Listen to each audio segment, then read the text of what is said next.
Et la table de l'after, c'est garni. Ils sont toujours là, les deux compères, Daniel Riolo et Ali Benarbia. Et nous avons Sacha Tavolieri, qui est journaliste belge, qui est spécialiste du football du plat pays, qui nous a rejoint. Salut Sacha. Bonsoir. Salut. Et on a également notre. Au téléphone. C'est la première fois qu'on l'a en vrai. Et ça te fait quoi, tu kiffes un peu là? Ça va, normal. Ça va, la physionomie te plaît? Ouais, mais j'avais vu les photos, donc je savais pas personne. Il me disait qu'il était un peu déçu il y a quelques instants, mais bon, ça c'était hors antenne, tu vois. Donc il est comme ça, Daniel. Il faut se méfier. Ce qui est assez bizarre, c'est que le championnat belge qui a régressé, on retrouve maintenant des petits jeunes joueurs qui sortent et qui vont dans des clubs intéressants. C'est plutôt qu'il a arrêté de régresser, moi je dirais. Ouais. Mais pendant un certain temps, on en parlait plus. On va parler de Monaco tout à l'heure, dans nos auditeurs au 32-16 qui deviennent directeurs sportifs. Il y a un petit gars qui arrive dans Derlecht qui nous a fait bonne impression, a priori. On dit le plus grand bien de lui, donc on en parlera dans quelques instants. Avec plaisir. On va partir en Espagne, retrouver Fredo Hermel. Salut Fredo. Hola chicos, et hola à Sacha que je connais sur Twitter. Un grand plaisir de t'entendre, Fred. Bon, Moi Fred, aussi. Bienvenue. on attendait le match ce soir pour le championnat d'Europe des moins de 21 ans entre le Portugal et l'Espagne. On n'a pas été déçus. 3-1 pour l'Espagne. Gros match, hein. C'était super. Franchement, c'était super. Un et niveau franchement, ça fait technique de très 3-1, haut niveau. mais ça peut faire 2-2. Ouais. Les Portugais ont fait un super match aussi. Bien sûr. Ici, on considérait que c'était un peu la finale du groupe. L'Espagne est d'ores et déjà, alors qu'elle n'a disputé que 2 des 3 matchs qualifiés pour la demi-finale. On est en train de voir les buts là, pour ceux qui nous regardent sur BFM Sport, avec Sol Niguez qui a ouvert le score pour les Espagnols. Ensuite, c'est Sandro Ramirez qui apporte le score à 2-0 à la 65e. Et ensuite, il y a un chef-d'œuvre de Bruma, le Portugais. 2-1. Et puis dans le temps additionnel, alors que le Portugal poussait, c'est Williams qui donne la victoire 3-1. Mais la différence entre le Portugal et l'Espagne, il y a quand même un peu plus de compétitivité de la part des Espagnols, parce que les Portugais jouent très bien, mais au dernier moment, on sent que les Espagnols ont plus l'habitude de jouer des matchs importants, parce qu'ils n'ont pas laissé passer beaucoup d'occasions, les Espagnols. Hein. Et tu vois par exemple le dernier but, le but d'Iñaki Williams, il part en contre, il laisse sa place à personne, quoi. Donc c'est vrai que quand tu vois les noms, tu dis Saúl, il a joué la finale Ligue des Champions il y a 1 an, Asensio l'a gagné en jouant en plus, en marquant un but, il y a 3 semaines ou 1 mois. Voilà, Kepa, le gardien. Vous avez remarqué que Kepa, le gardien de l'Athletic Club de Bilbao, qui maintenant s'est imposé et va être le titulaire puisque Iraisos va partir.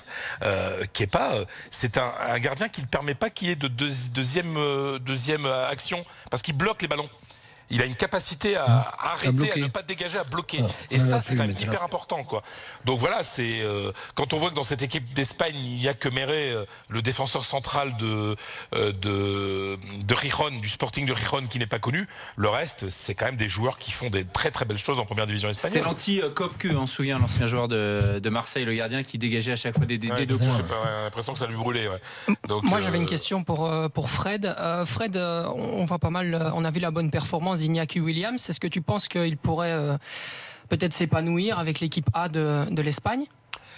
On sait que l'Espagne est toujours à la recherche d'un vrai numéro 9 incontournable, parce qu'il y a Diego Costa, il y a Morata, mais il n'y a pas encore de choix évident pour tout le monde, quoi. Iñaki Williams joue beaucoup à l'Athletic du club de Bilbao. Il est aux côtés d'un joueur exceptionnel qui s'appelle Aduriz, mais Aduriz qui a 36 ans, donc Williams va être amené à être de plus en plus important, ses buts de plus en plus essentiels pour l'Athletic Club.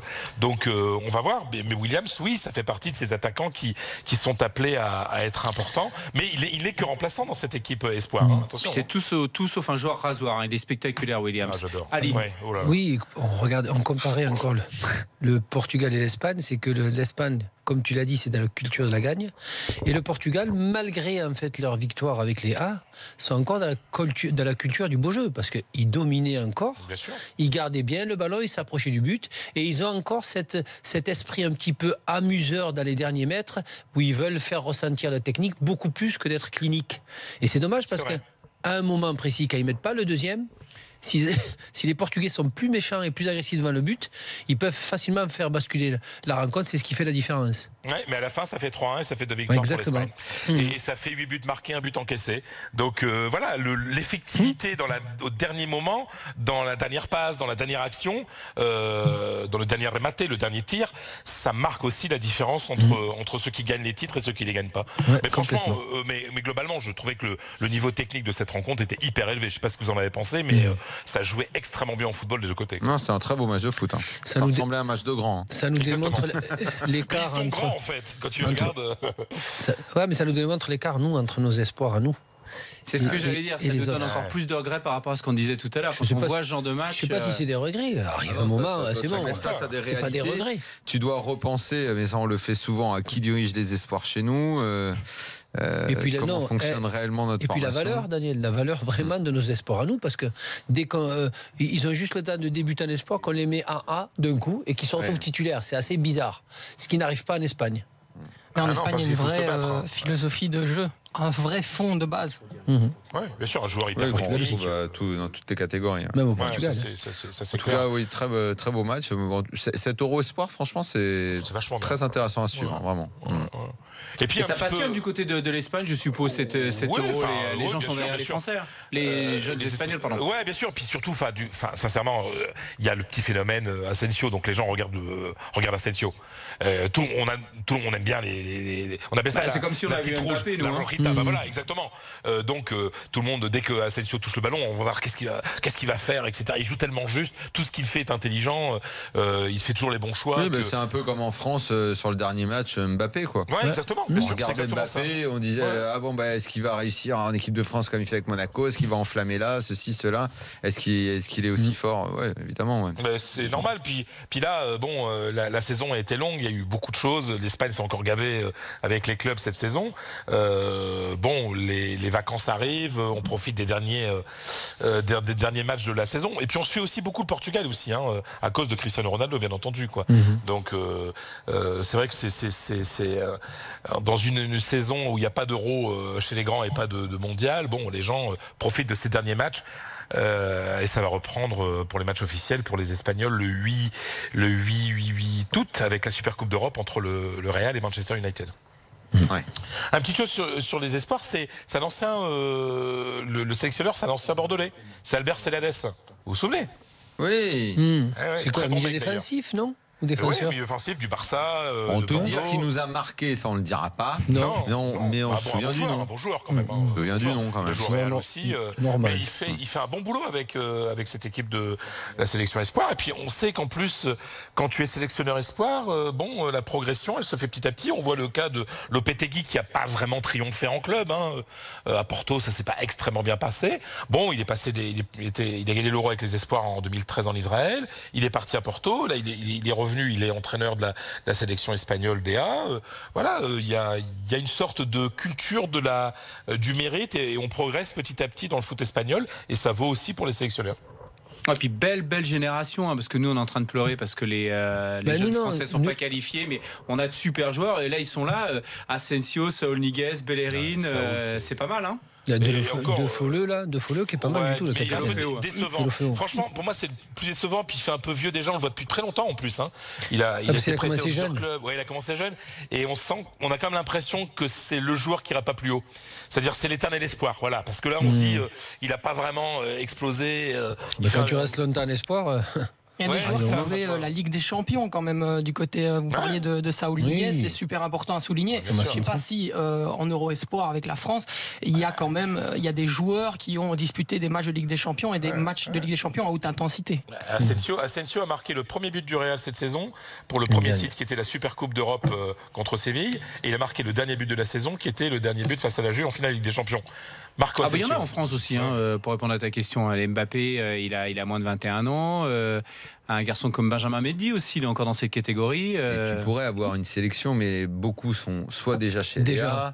Et c'est vrai que ça va un petit peu trop vite, mais parce qu'il n'y avait pas le réservoir nécessaire. Il y a personne non plus. Il y a les Hernandez en Espagne, le plus jeune, il est encore dans les clous.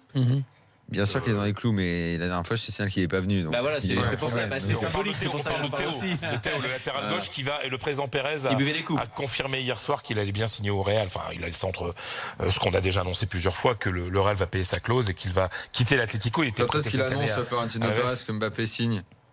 Bon, on va voir ce qui va se passer avec Cristiano. Est-ce qu'il le trouve trop jeune? Mais comment tu sens le truc, toi? Je sais pas, en tout cas, en ma présence, tu en as peu parlé de ça. De quoi? De Mbappé ou de Cristiano? De savoir si vraiment il le voulait. Et Mbappé. Mais moi, je suis persuadé qu'Mbappé sera joueur du Real Madrid cette saison, la saison prochaine. Ça, c'est une grosse annonce. Voilà, ça c'est bien que tu dises ça. Non, mais c'est pas une annonce, c'est un sentiment qu'il y a. Vous savez, il y a des joueurs qui sont nés pour jouer au Real Madrid.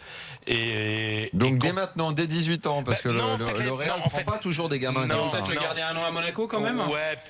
L'idée, c'est quand même d'attendre un an. Et et ce qui est très rassurant, ce qui plaît beaucoup du Real Madrid, c'est la maturité du gamin et l'entourage du gamin de Mbappé. Et ça plaît beaucoup. Parce que quand on voit que c'est pas un joueur manipulé par des agents qui essayent de faire des gros coups, le fait que quand il avait visité les installations du Real, alors que Zidane lui avait proposé d'intégrer la Cantera, le centre de formation, il avait décidé de rester en France, d'aller à Monaco pour rester en France. Ça avait été tout à fait bien compris par le Real. C'est un joueur qui est suivi depuis longtemps. Parce qu'il y a plein de gens qui ont découvert Mbappé cette saison, plein de clubs européens. Le Real, ça fait longtemps qu'ils le suivent et qu'ils s'intéressent à ce joueur. Donc il y a une sorte de cocon ici qui est très rassurant pour la famille Mbappé, et il y a le sentiment au Real Madrid que ils peuvent attendre un an que Mbappé va pas leur échapper. Puis il y a Zidane, et l'autre fois une question lorsqu'il était en équipe de France d'un journaliste qui disait pourquoi aller au Real où vous n'allez sûrement pas jouer, et il a regardé le journaliste en disant je comprends pas la question là. Bien sûr que je vais jouer au Real. Enfin, il est assez humble, mais il ne doute absolument pas de ses capacités, et pour arriver dans un vestiaire comme ça, important, hein. Ouais, mais puis il connaît le foot, puis je pense qu'il regarde les matchs cette saison, il a vu que ça tourne beaucoup au Real Madrid, et que tu peux facilement, sans être titulaire, jouer 30 matchs dans la saison, avec toutes les compétitions qui se déroulent, après, avec le Real toutes les peut blessures, vendre aussi, etc. hein. Ça aussi, bien sûr. Et puis, il a 18 ans. Cristiano, il n'est pas éternel. S'il reste, je pense qu'il va rester quand même cet été. Il n'est pas éternel. Il va avoir 33 ans. Les choses évoluent. Benzema a 29 ans. En fait, ce qui s'est passé, pour en avoir discuté avec le président, aujourd'hui, l'argent des télés en Angleterre a bousculé le marché. C'est-à-dire que la philosophie du Real Madrid, qui était, on achète des joueurs confirmés qui ont 26, 27, 28 ans. Rappelez-vous, les Galactiques, c'était ça. Rappelez-vous Cristiano Ronaldo, etc. Aujourd'hui, ces joueurs-là ont des... C'est-à-dire, aujourd'hui, les Anglais ont cassé le marché, ça devient n'importe quoi, etc. Donc, il vaut mieux miser sur des jeunes. Et Mbappé, c'est un jeune joueur et c'est de la chair à canon de ballon d'or. Et donc, il y a vraiment un énorme intérêt. Donc, c'est vrai qu'il va coûter très cher. Mais de la même manière qu'ils ont investi 4 millions sur Asensio, il y a 3 ans, et ça marche. Donc, si c'est que 4 millions sur Asensio, qu'ils en lâchent 120 sur Mbappé, ça fait un 124 pour 2 joueurs. Ça fait le joueur à 60, ça va. Ouais, non mais c'est ça aussi. Tu as raison. C'est-à-dire qu'il faut faire des paris sur des jeunes, puisqu'aujourd'hui on considère que les Anglais ont fait exploser le marché et que le Real doit changer un petit peu son fusil d'épaule au niveau du recrutement. Donc il faut les prendre plus jeunes. Et puis Mbappé, en général, il faut quand même souligner que je ne vois pas Mbappé autre part qu'au Real Madrid, quelque part dans sa progression, vu son profil. Et je ne le vois pas, par exemple, au Paris Saint-Germain ou à Manchester United. Ce serait une grosse erreur en termes de progression personnelle pour le joueur. Moi, je suis pas complètement d'accord. Une petite saison dans un club comme Arsenal ou deux, un club un petit peu intermédiaire. Mais la gagne, quoi. Le mec, il vient de jouer une demi-finale de Ligue des Champions. Il va pas aller dans un club où c'est la loose tout le temps, quoi. Non, mais sérieux, excusez-moi, les amis. Non, mais le mythe, sur le mythe, qu'aujourd'hui, le gars, il est le choix. Ça l'était il y a 10 ans. Quand t'as le choix, c'est pas pareil. S'il a le choix entre Arsenal et le Real et qu'il bat le Real, évidemment, c'est compréhensible et ça fait aucune insulte. Il y a un petit risque. Ça fait c'est aucunement insultant à l'égard d'Arsenal. Non, je pense pas qu'il y ait un petit risque dans le sens où tu as bien vu que devant, tu avais Bale, tu avais Benzema, Ronaldo, et puis après, les cartes, elles étaient distribuées. Parce que même si Isco, je le mets plus ou moins dans un milieu de terrain et qu'il a remplacé Bale de temps en temps, il aurait pu même remplacer de temps en temps ou un Modric ou un Kroos, je veux dire. Mais Mbappé, il rentre pas dans une rotation. S'il met 120 millions dessus, il vient pour être titulaire. Ouais, mais il a 18 ans. Mais comme il disait Fred, il faut investir dès 18 ans, donc ils vont peut-être laisser un petit peu de pour ça que aux garçons, quoi. Il resterait à Monaco, je pense. Fred, merci beaucoup parce que on a je ne pas d'Arsenal, mais le mythe Arsenal qui pour les jeunes Français c'était bien il y a 10 ans. Non, c'est plus vraiment le cas aujourd'hui, ça. C'était une grosse équipe d'Arsenal, c'était pas pareil. Je t'ai parlé d'un club intermédiaire. Hein. Maintenant, Fred, que ça marche ou pas, et je suis pas sûr que ça marche du tout. Mais je crois, il n'est pas impossible que le PSG fasse une sorte de all-in sur l'affaire. Mais je sais pas si ça passe, le all-in, ça passe pas tout le temps au poker, mais je pense qu'ils vont le tenter. Mais bien sûr qu'ils vont le tenter, ils ont raison de le tenter. Ils ont besoin de faire un gros coup, le PSG. Ils vont mettre tous les jetons, je pense. À un moment, ça va partir. Sauf qu'il y a un moment, le joueur, il décide, il a un contrat, il décide de son avenir. Bon, j'ai pas parlé une langue étrangère depuis quelques minutes, ça va manquer à Daniel. Hasta luego. Ok, je me fais jeter comme une vieille, salut. Mais non, parce que tu sais qu'on a instauré un principe. Au 32-16, les auditeurs sont directeurs sportifs, font leur équipe de Ligue 1. Donc on va pas leur laisser 2 minutes pour faire une équipe de Ligue 1, Fred. Tu comprends? Non, on est d'accord. Non, mais j'ai bien compris.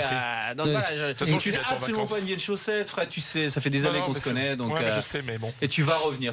Hasta la vista. Hasta la vista, ça fait vieux jeu. Ça fait 20 ans que j'ai pas entendu ça. C'est dans les vieux films mexicains. Alors ouais, mais c'est dans Terminator quand il se débarrasse du mec. Exactement, on fait attention. C'est encore pire ce que vient de faire Ali. Monsieur, faut pas rester là. Allez, bonne nuit. Tu as des choses à faire, monsieur Armel. Ciao. Adios. Allez, on va accueillir Mathieu qui va jouer le directeur sportif du côté de Monaco. Ce sera juste après la pub.